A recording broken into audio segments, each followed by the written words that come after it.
Selamat pagi, Romo, Frater, Suster, Diakon, Bapak Ibu, Saudara-saudari yang terkasih dalam Kristus.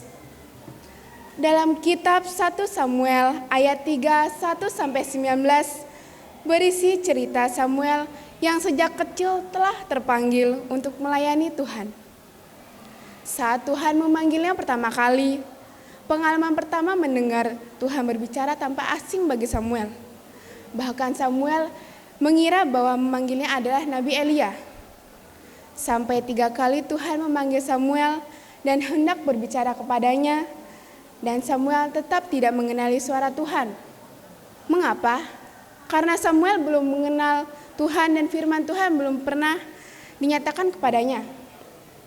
Sama halnya dengan kita. Jika kita belum mengenal Tuhan, maka kita belum mengenali panggilan Tuhan itu sendiri. Saat Samuel datang kepada Nabi Elia di tengah malam untuk ketiga kalinya, sadarlah Nabi Elia bahwa yang memanggil Samuel adalah Tuhan. Nabi Elia membimbing Samuel untuk meresponi panggilan Tuhan dengan kerendahan hati.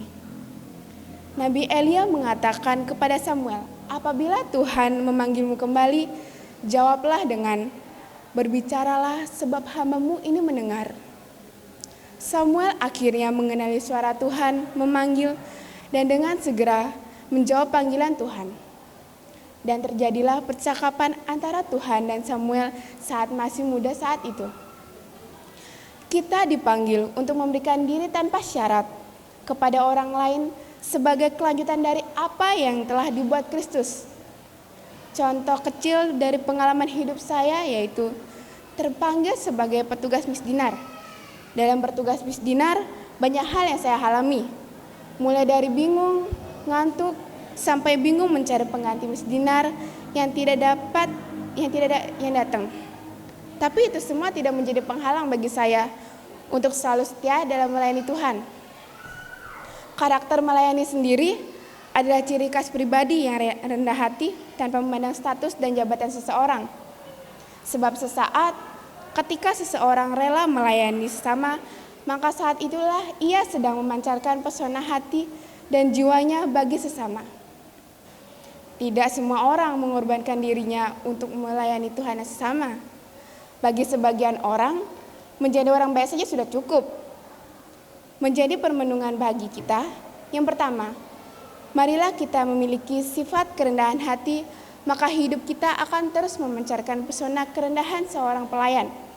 Yang kedua, mari jadilah pelaku utama bagi apa yang kita katakan atau wartakan, maka orang akan percaya kepada kita. Yang ketiga, marilah melayani semua orang dengan ikhlas dan tulus, maka kita akan dikenang sepanjang hidup mereka.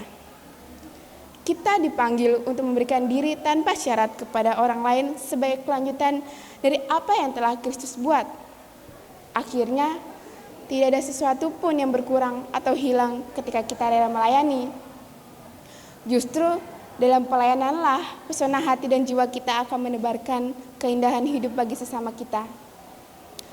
Marilah kita berdoa semoga panggilan Tuhan selalu berkobar dalam hati kita dan dengan tulus ikhlas melayani Tuhan dan sesama. Kemuliaan kepada Allah Bapa, Putra dan Roh Kudus, seperti pada permulaan, sekarang, selalu, dan sepanjang segala abad. Amin. Ke taman main ayunan, 3 orang rasanya berat. Mari tingkatkan pelayanan. Pelayanan baik, tabungan di akhirat.